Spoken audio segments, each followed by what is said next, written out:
Welcome, everyone, to Partner Up with Amy Carroll. It's my podcast series on the Voice America Business Channel. And as a communication coach, trainer, speaker, and author, I'm delighted to bring you insights and ideas to help you solve your communication conundrums. This is the 5th official episode of my monthly podcast series, Partner Up with Amy Carroll. And if you want to find out more about me or my guests from my weekly radio show, feel free to listen on my website, carrollcoaching.com, or go directly to the Voice America Business Channel. You can download the app, or you can always tune in using your favorite podcast app. Last month, I interviewed Karen Cody. We discussed female leadership, personal power, presence, and how this can work for us and against us. And today, my guest is Terry Real, back for the second time. Welcome, Terry. Terry Real redo. How you doing? It's wonderful to be here again with you, Amy. Same here. And listeners, you are in for a treat. Now, also listeners, if you didn't get a chance to have the opportunity to listen to my first conversation with Terry, you're going to definitely want to check that out as soon as we were finished listening to this one. You can find it on my website or Voice America Business Channel, and it's going to be dated from July 16th, 2021. So today, Terry and I are going to talk about his newly released book, which is called Us, Getting Past You and Me to Build a More Loving Relationship. Us is a groundbreaking guide to a new science-backed skill set, one that will allow you to get past your knee-jerk reactions and tap into your wiser, more collaborative self. And listeners, if you don't know Terry, let me tell you a little bit about his incredible work. He's a nationally recognized family therapist, author, and teacher. And he's particularly known for his groundbreaking work on men and male psychology, as well as his work on gender and couples.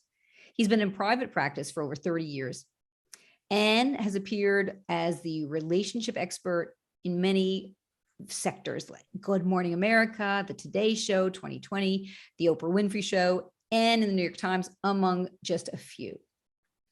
And in 1997, that is, he published the national bestseller, I Don't Want to Talk About It. Now, that's that book on male, this one specifically was on the topic of male depression.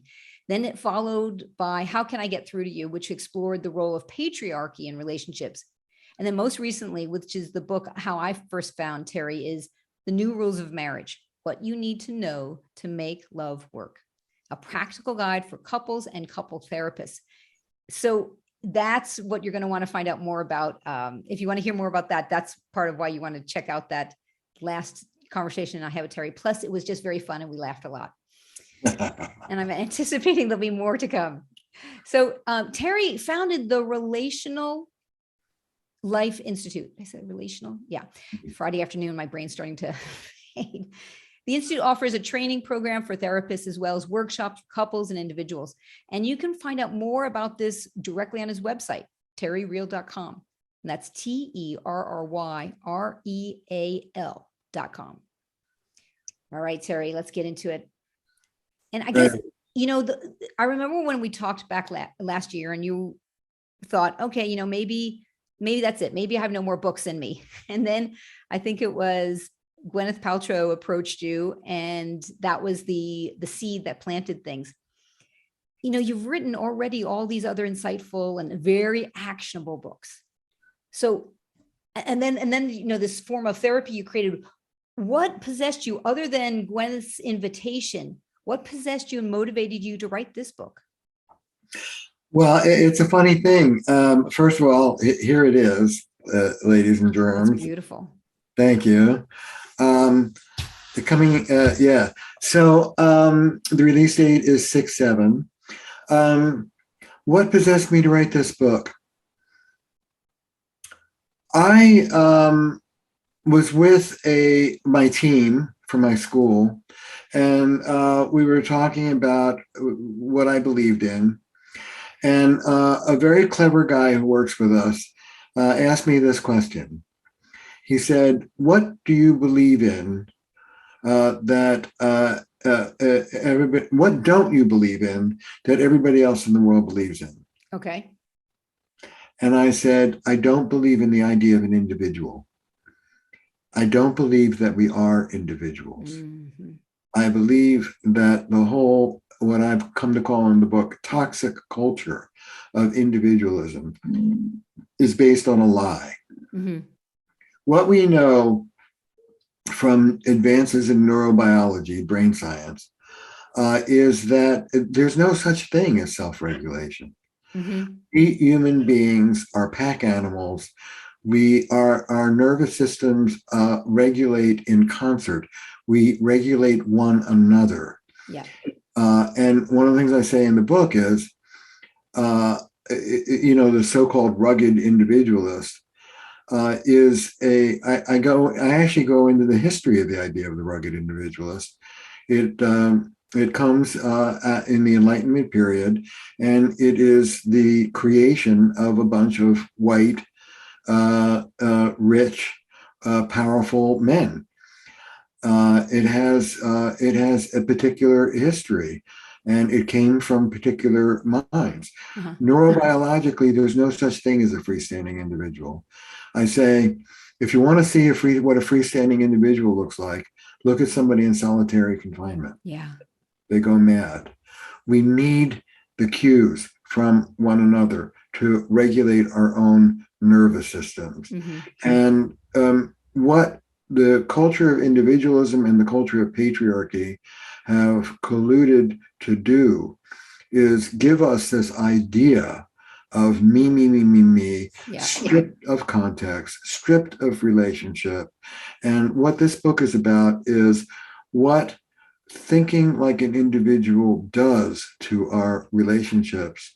And conversely, what learning to think like a team can do for our relationships. Can I riff on this for a moment, Amy? Yeah. Please go All for right, it. look. The title of the book is Us versus You and Me Consciousness. Okay.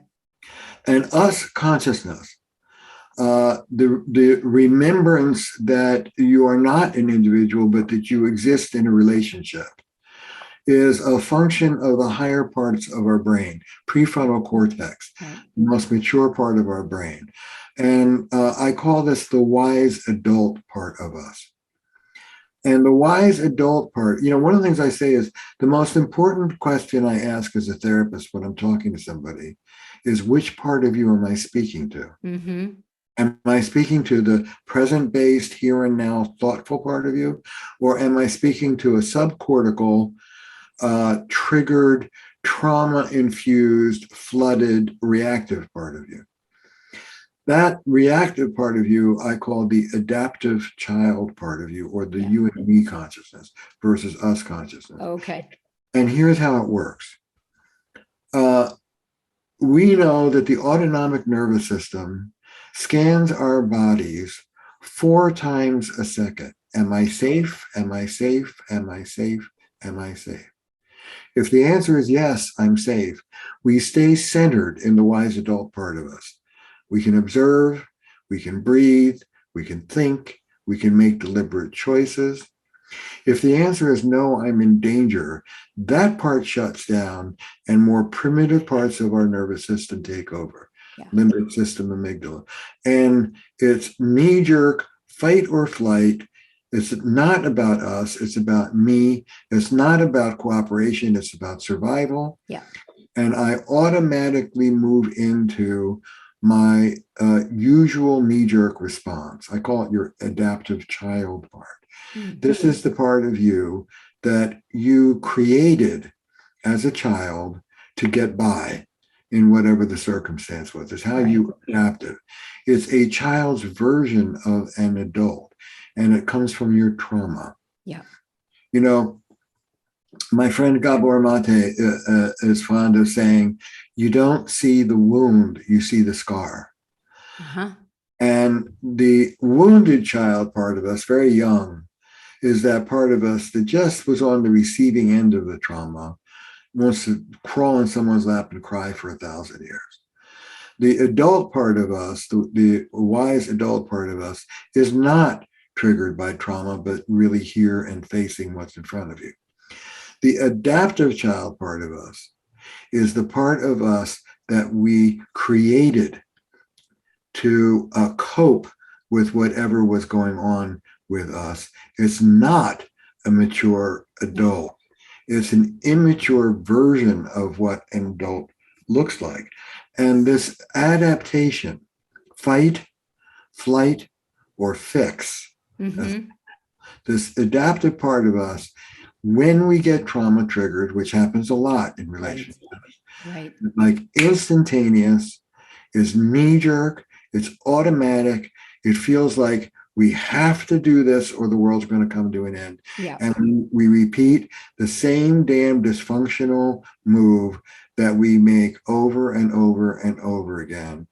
And that fuels the vicious circles that couples get into. And what this book is about is learning about this automatic part of you that gets triggered, the adaptive, Okay. making friends with it, Uh-huh. becoming intimate with it, and ultimately demoting it. You are not in charge. Yeah. I am driving the bus. And how to move from that automatic repetitive response in the heat of the moment into your wise adult self so that you can use relational skills.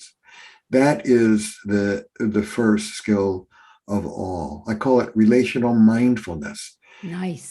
And it is like a mindfulness practice. Yeah. It's being aware of what's happening to you when you're triggered and coming out of the triggering enough. You may need to take a break to do this.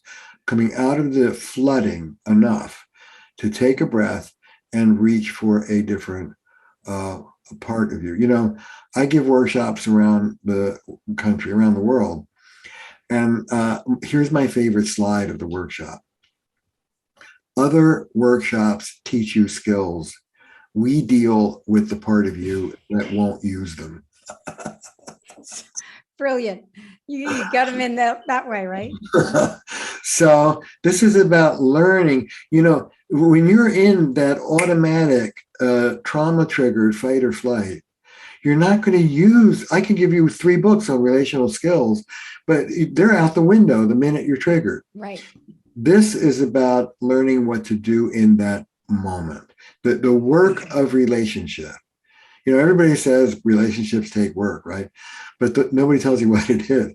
The No. work of relationship is not even day to day, it's minute to minute. Mm-hmm. This minute, right now, am I going to go with my triggering and scream and yell or shut down or whatever I usually do? Or am I going to take a breath and do something different? I know I've been riffing a lot, but can I finish by, and then Please. Can I tell you a story? Oh, I love your stories. Yes. I was hoping we share a couple of them today. Good. So this is the story that I always use when I talk about what moving out of that adaptive child part of us into health looks like, feels like. Mm-hmm. Absolutely true story. As you know, my beat are couples on the brink of divorce that no one else has been able to help. Right. That's my meat and potatoes. People before COVID would fly in to see me and spend 2 days, and at the end of the 2 days, you're either on track or getting a divorce. Yeah. And what I noticed in these relational interventions is I broke all the rules I'd learned in school about how to do couples therapy. Right. And B, it was very successful. Yeah. And it was really out of that my school of therapy, relational life therapy, got born, created. Anyway, so I've got a couple on the brink of divorce. Reason? The man in the couple is a pathological liar. Yeah. He lies about everything. His wife says to me, if you ask him what color his shoes is, he'll say, they're not shoes, they're sneakers. He'll lie about anything. You name it, he'll lie about it. Okay. Now, he's one of these guys, he's a champion evader. It's like, he's one of these guys, I say to him, the sky is blue. He goes, well, aquamarine. You know, he's not going to get it to me. I go through a couple of those. I know that the presenting problem is his lying. So what do I know? I know this guy has a black belt in evasion. Yeah. Now I'm a relational therapist. The automatic response that you have came from your childhood. And there's somebody on the other end of that seesaw. So if he's an evader, who is he evading? Okay. So I say to him, show me the thumbprint and I'll tell you about the thumb. Yeah. So I say to him, who tried to control you growing up as a child? right? If you don't know how you think, that sounds like a brilliant question. But all I'm doing is I know what the imprint is. Yeah. So I can ask what the relationship was that he learned it in. Okay. Who tried to control it? Sure enough, his father. Uh-huh. Military man. How he ate, how he sat, how he dressed, what courses he took, what friends he had, everything. Okay. I say to him, how did you deal with this extraordinarily controlling father? He looks at me and smiles, and he says, I lied. Brilliant. Right. See, one of the things I teach my students is always be respectful of the exquisite intelligence Yeah. of the adaptive child. You did back then exactly what you needed to do to preserve your wholeness and integrity. Good for you. Yep. I don't know what the hell would have happened to you if you didn't lie to that son Yeah. of a bitch. Good for Yeah. you. Yeah. But I have a saying, adaptive then, maladaptive now. Your Adaptive wife, then, maladaptive then now. Beautiful. yeah, your wife is not your father. You are not that little boy. Right. It's time for a change. Okay. So they come back 2 weeks later, absolutely true story. And they say, we're cured. I go, okay, there's a story here. Tell me the story. He goes, my wife sent me to the grocery store for, say, 12 things. And true to form, I came back with 11. And she says to me, where's the pumpernickel? And he says, every muscle and nerve in my body was screaming to say they were out of it. And on this day, in this moment, I took a deep breath. I found my courage. I looked at my wife and I said, I forgot it. And she burst into tears. And she said, I've been waiting for this moment for 25 years. That's recovery. And like That's you said, moment to moment. moment to moment. That's the promise of this book, is how to be that guy. How in this moment, when the reactivity is flooding through you, take a breath and reach for something more mature, more loving, more functional, and change the dance between you and your partner. Oh, Terry, that's really exciting. I'm not even in a relationship right now. I want to start reading it. It's that's important to say. Yeah. Because relationship skills, everybody thinks couples, but look, you're in relationship. True. You have colleagues, you have friends, you have family, you have a pet, whatever. It's all the same.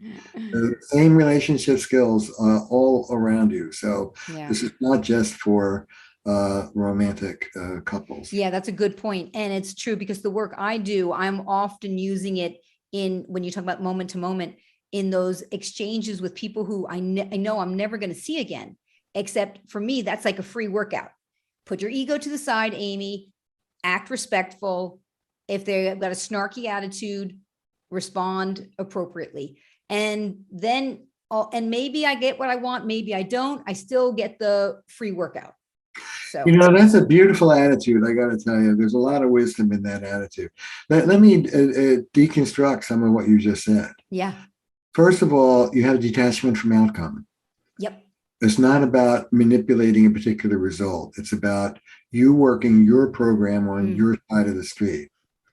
And then the other thing you're saying, which is beautiful, Amy, is one of the things that I focus on in the book and all of my work is not just, I think this is one of our real contributions, if I can say this.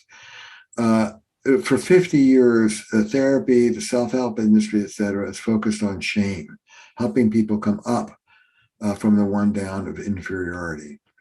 Because I deal with intimacy and men, I'm equally focused on grandiosity. Yeah. Helping people come down from the one up of superiority. Yeah.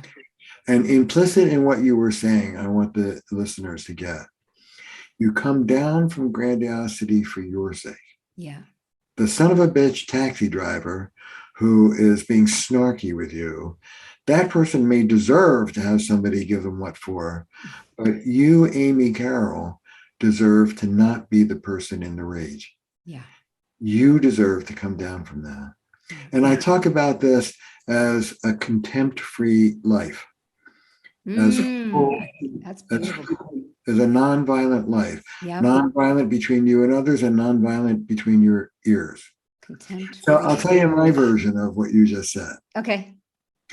I live in Boston, and Boston, statistically, there's black and white proof, has the worst drivers in America. Really?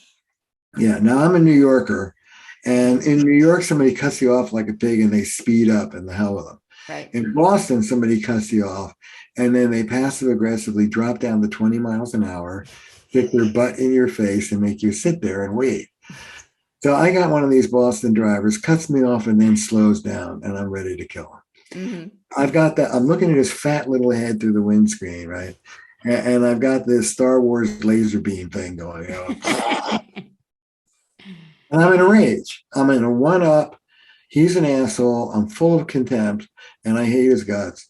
Now, as a younger man, I would have pulled along beside him, rolled down my window and let him have it. Yeah. Nowadays, on a good day, I would look at that fat little head and I breathe myself down from that rage and judgment and contempt. We do a lot of breathing in relational work. Breathe myself, breathe into my heart, breathe myself down from that one up. And as I'm saying that, I'm thinking, you may not deserve this. You may deserve somebody pulling next to you and telling you what a rotten driver you are, but I deserve it. I'm not doing this for you. I'm doing it for me. Yeah. And I teach my clients to come down from grandiosity for their sake. Yeah. You know what I say? I say, look, I grew up in a violent, contempt-drenched family. I internalized that contempt, as you know from my books, and it became a depression I struggled with for 40 years. Wow. I played out that contempt in my relationships and burnt out more than a few. I don't need it. I don't need it. Not today. Yeah.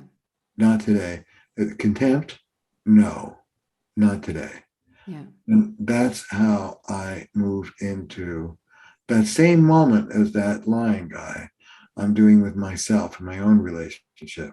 I'm moving out of my automatic dysfunctional response to something more centered, more mature, and ultimately more joyful and loving. And this is how we become wise. Yeah. That's beautiful. You know, as you were speaking about the grandiosity, is that how you used it? Grandiosity, or yeah. I wonder, I was thinking, what has allowed me, because even though I'm female, I see how have more of that big ego and of a stereotypical male. And I sometimes think, where does that come from? And I think that it's partly due to all of the privileges I've had in my life: white, wealthy, healthy, educated. And that, I have this theory, I don't know if I shared it with you when we spoke before, where the more privileges we have, the more likely we're to lead to feeling entitlement. And if we feel entitled, we're going to become JLBs. And I call this jerk-like behavior. I have a saying, what's worse than a thoroughgoing narcissist? I don't know what. A thoroughgoing narcissist with money. It's true. It's true. Oh man. Okay. Let's do this. Let's take a short break. And when we come back, we're going to dive into the specifics, because if nothing else, Terry, you are a man full of actionable items that are so there. And I really want to give the listeners some juicy examples or suggestions. So you can connect with Terry. Listeners, you want to find out more about him directly on his website, terryreal.com, or you can reach out to him via LinkedIn. And listeners, if you're ready to take your superhero partner powers into the next decade, join me for my online leadership presence course. You can find details on my website, carolcoaching.com. When we come back from break, we'll be hearing more from Terry. Stay tuned. You're listening to Partner Up with Amy Carroll on the Voice America Business Channel. Welcome back. My guest today is Terry Real, nationally recognized family therapist, author, and teacher. We've been discussing the release of his new book, Us. Now, Terry, I have the tagline, getting past you and me to building a more loving relationship. Is that the tagline, or is there a different? That's it. Okay, good.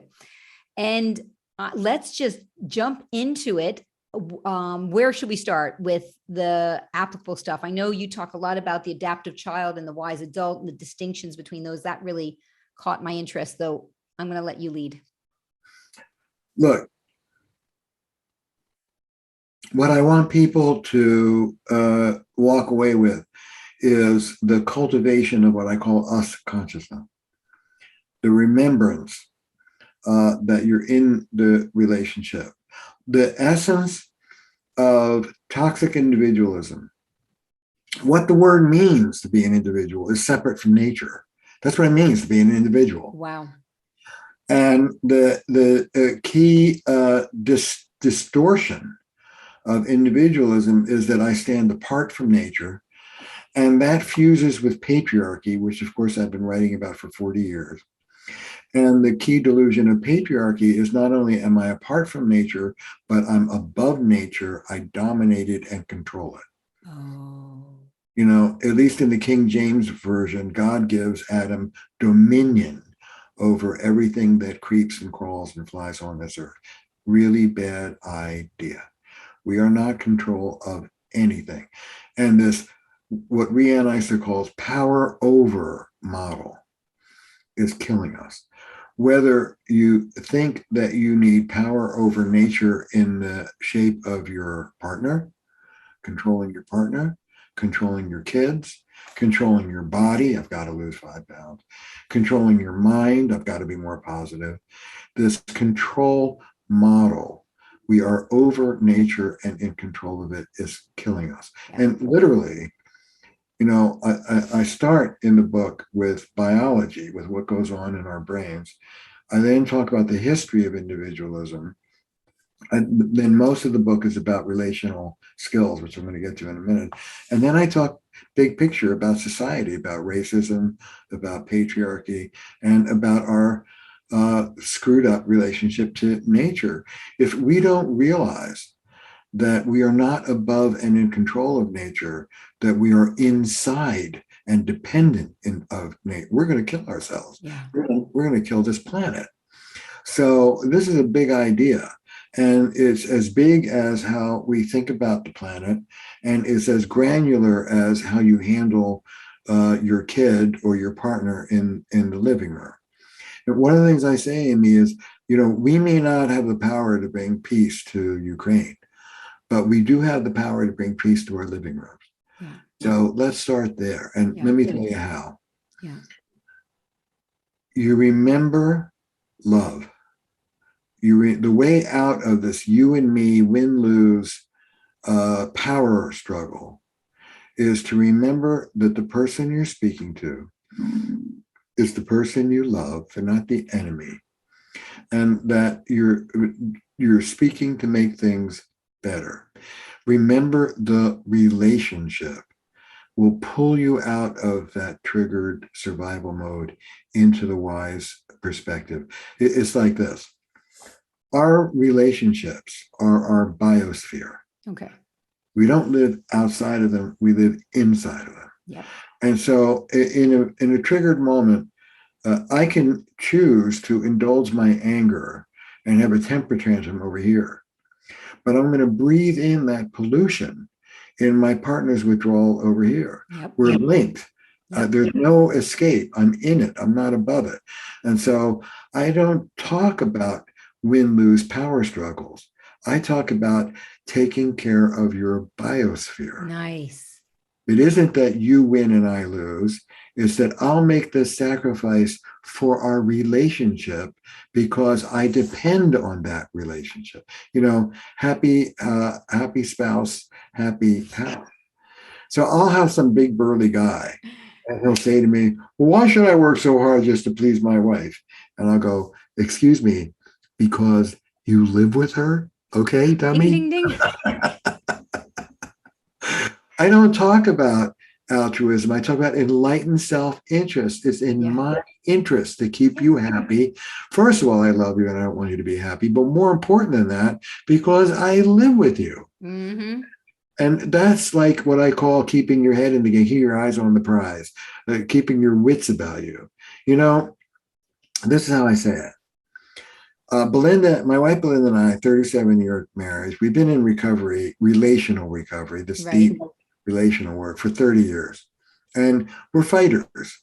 We both grew up in violent families. When we were young, we would fight for a week at a time.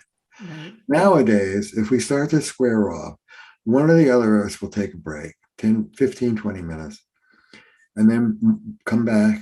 We take turns. It's not always one or the other. And we sound something like this.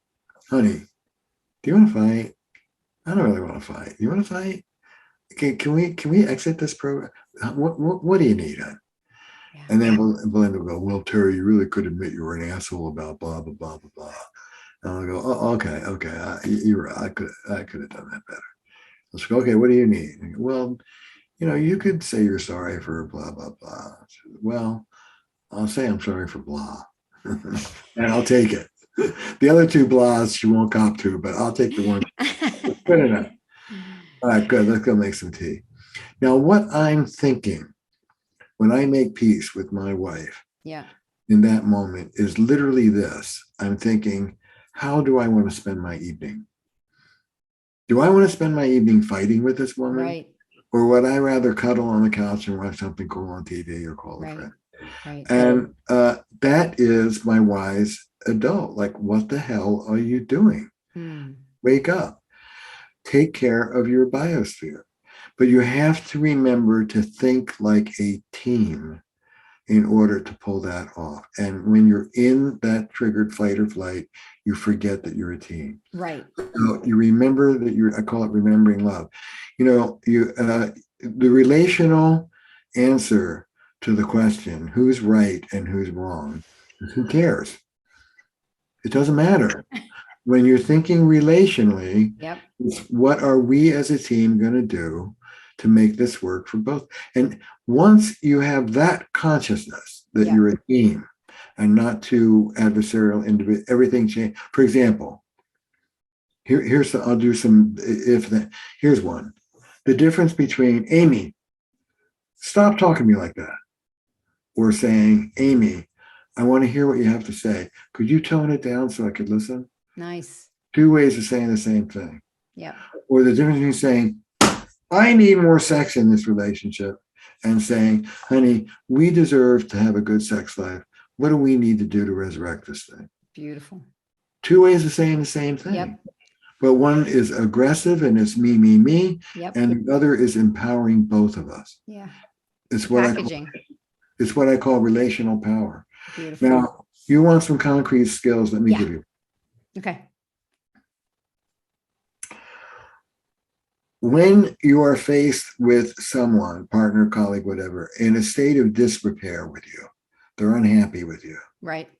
You have one job, to help them get happier. Mm-hmm. Why is that your job? Because you live with them. It's in your interest. Repair is not a two-way conversation. Everybody gets this wrong. Yes. Repair is a one-way street. If you are faced with an unhappy partner, get your ego out of the way and help them come back into harmony with you. Okay? I like to say, when you're faced with a partner in disrepair, you're at the customer service window. Mm-hmm. Somebody comes to you at the customer service window and says, my microwave doesn't work. They don't want to hear you say, well, my toaster doesn't work. Fix the goddamn mic. Take care of your partner. And don't do it because you're giving in. Do it out of your own enlightened self-interest. Yeah. Okay. All right, now look. So you're faced with an unhappy partner. Mm-hmm. Everybody in the world goes to two reference points. The first reference point is objective reality. Well, what Amy said, this sentence is true, but that's not true. That's half true. Well, that's true, but you have to understand that. And we're referencing everything you say against the map of what's real. Okay, here's a bitter pill. You ready? Yeah. Objective reality has no place in personal relationships. Ouch. It's great for getting buses to run on time. It's irrelevant in personal relationships. Which one of us is right and which one of us is wrong is not the point. No.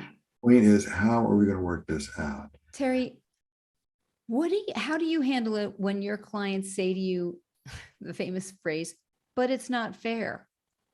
Yeah, I don't give a damn about fair. Yeah, me neither. I don't give a damn about fair. You know, I have a saying, you can be right or you can be married. What's more important to you?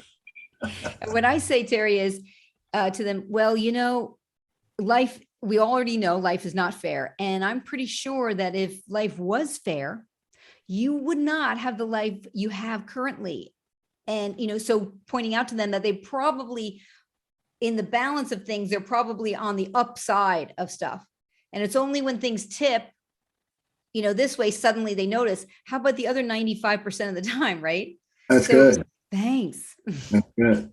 Well, what I talk about is we don't do victims. That's big victim talk. Yep. And, unfortunately, there are victims. I mean, people get raped, people get killed, whatever. Right. No, we're talking about But that. in our daily life, you are not a victim. Yeah. Being a victim is I'm a small force being moved about by larger forces over which I have no control. Don't blame me, it's the larger forces. And no.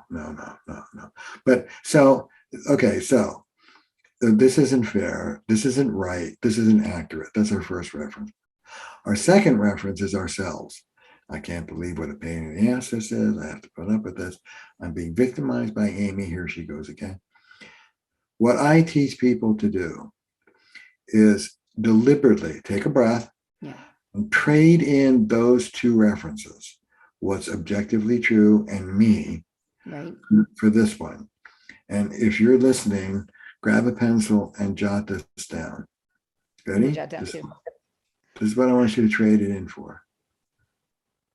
Compassionate curiosity about your partner's subjective experience. Compassionate curiosity about the other person's experience. And it sounds like this, Amy. I'm sorry. I'm sorry you feel bad. I don't want you to feel bad. Yeah. Which is true, right? I love you.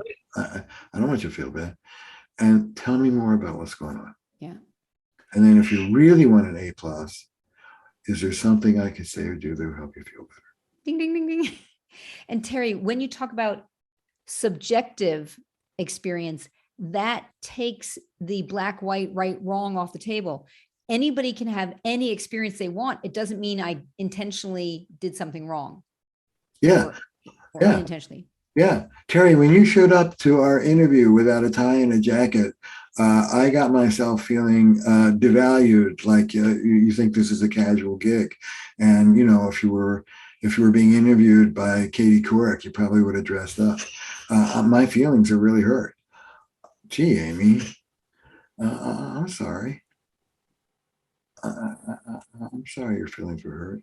I can understand how thinking that way, your feelings would be hurt. That's gold.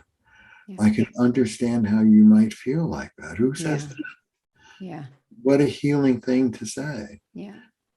Tell me more about it. And you know what? Is there anything I could say or do that might help you feel better?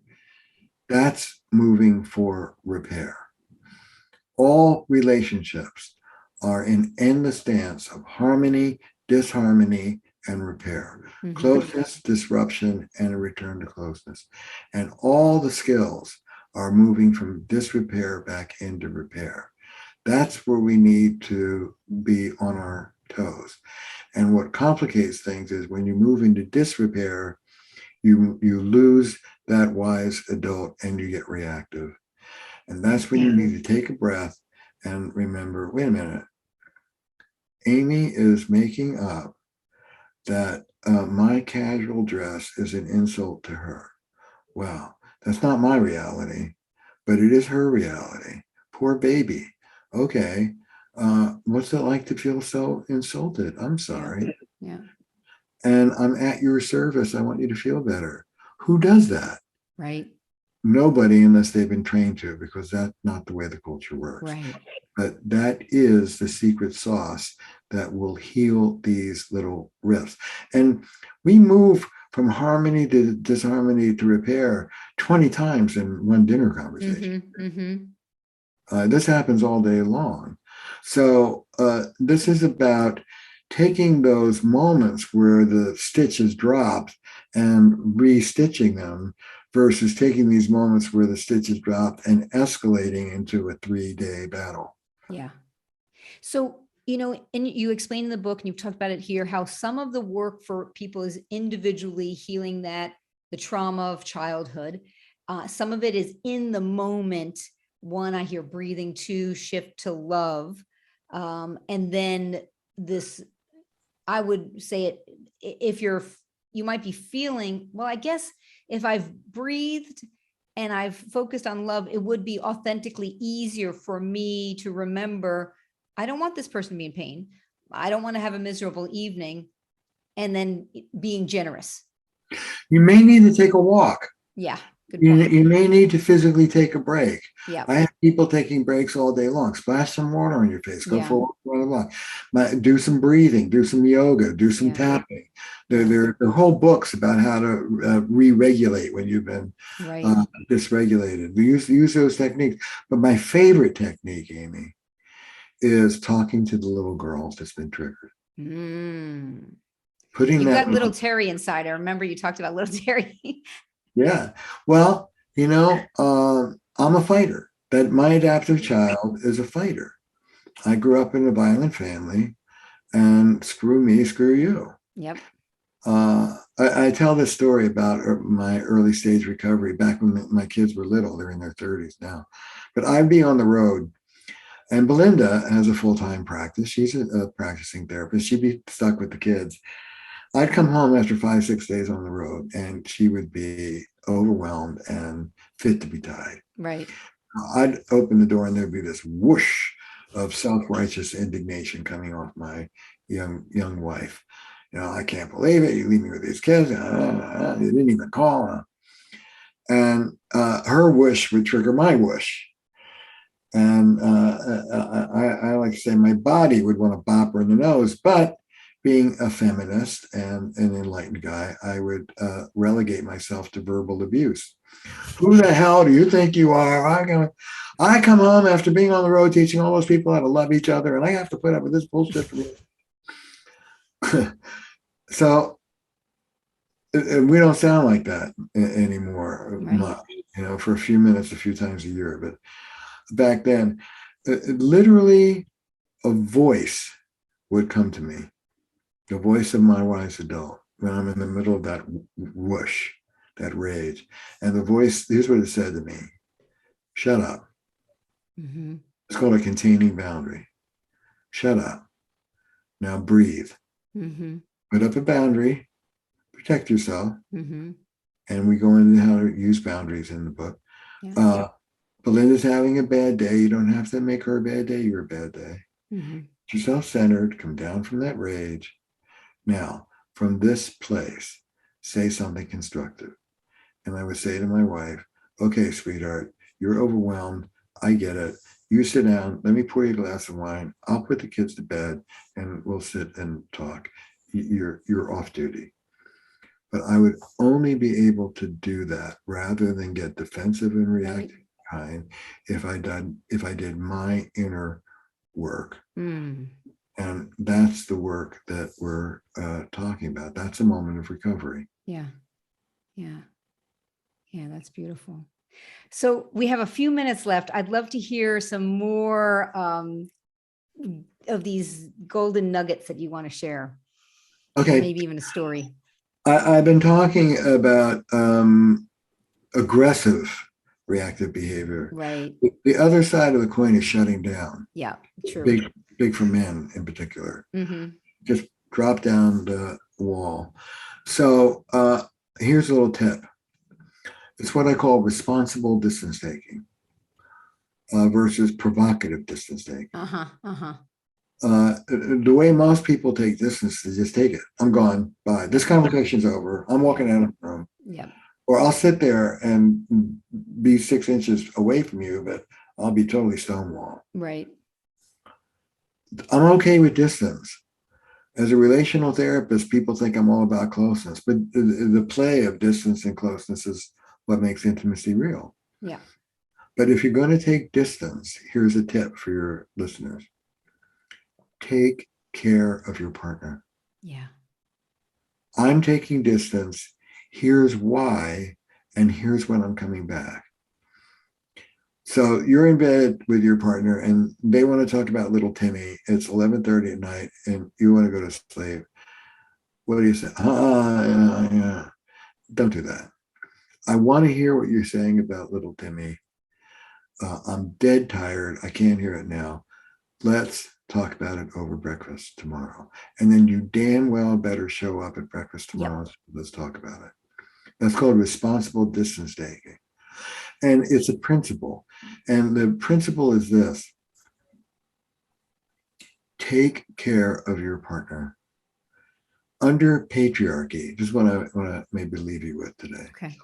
Under patriarchy, you can either be connected or you can be powerful, but you can't be both at the same time. Wow. Because power is power over. When you step into power, you break connection. So the traditional setup is connection, accommodation, being nice, quote unquote feminine, assertion, aggression, independence, quote unquote masculine, not never the twain. Okay.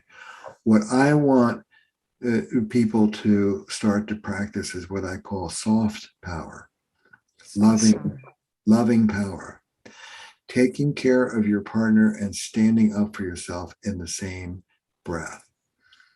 Honey, you know what, Amy? I want to be close to you. When you call me a goddamn pig, that pushes me across the hall. Could you apologize for that and bring me closer in? I would really like that. Mm. Sounds like that. Yeah. Stand up for yourself and cherish the relationship in the same breath. Mm. That moves beyond patriarchy. That Yeah. is a new frontier. And I will tell you a story. Okay. Young couple, heterosexual couple, classic situation. He wants sex all the time. She wants sex none of the time. They're killing each other. Like any good therapist, I get them talking about not just frequency but what sex means to them. And unfortunately, like a lot of men, this guy filtered almost all of his emotional needs through sex. Sex meant he was desirable, she liked him, the relationship was okay, he was tenderly treated, blah blah blah. Okay. 2 weeks later, they come in, they say, the sex thing, we got it knocked. And they did. They had other issues, but the sex thing, okay, there's a story. The next 2 days after the session, my husband came to me and said, sex. And whereas normally I would have been on the other side of the room, I took a breath, I walked over to him and I gave him a big kiss. I looked him in the eye and I said, listen, honey, the first thing I want you to know is I think you are really hot. You are so sexy. You're such a good man. You're so handsome. You're so sweet. You're so big-hearted and connect. I love you. You're powerful to me. I adore you. Oh, by the way, I don't want to have sex tonight. I think you are such a great guy. And to his amazement, true story, the young man went like this. Okay. Got the other needs met. Didn't know I had them. She was so cherishing of him. Wow. While she said no and stood up for herself. Wow. That it went down like ice cream. And this is what I teach people in the book. Love your partner, empower your partner. Who says that? I want you to come through for me. What could I do to help you come through for me? Yeah.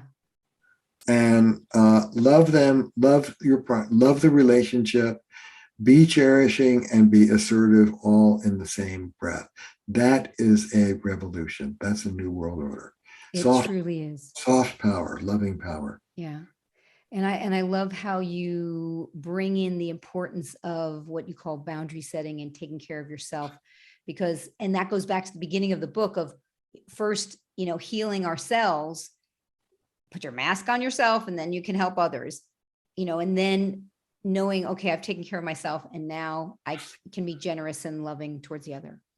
There's a lot in the book about working on your relationship to yourself. Wow. Your relationship to yourself is a relationship. Right. And you can work on it just like you work on your external. Like, Yeah. for example, how many of the people listening right now are harsh to themselves? Yes. Yeah. And I know people and oh my gosh, it's brutal to watch. yeah. And one of the things, you know what, those who are watching and listening, if you get nothing from this today, then this one thing I want you to get this. There is no redeeming value in harshness. There is nothing that harshness does that loving firmness doesn't do better. Mm-hmm. So if you're harsh to others, if they're harsh to you, and if you're harsh to yourself, Yep. stand up to it. Yep. When I'm hard, it's just that adaptive child part of me, that little boy giving me a hard time. Yep. When that part of me does, I say to him, listen, sweetheart, you may have a point that I need to listen to, but say it like you're on my side. Right. Say it kindly. Yeah. Yeah. At 71 years old, Amy, I have a deal with the universe.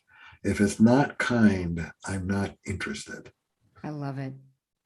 I'm taking that on. Oh, Terry, this has been an absolute delight.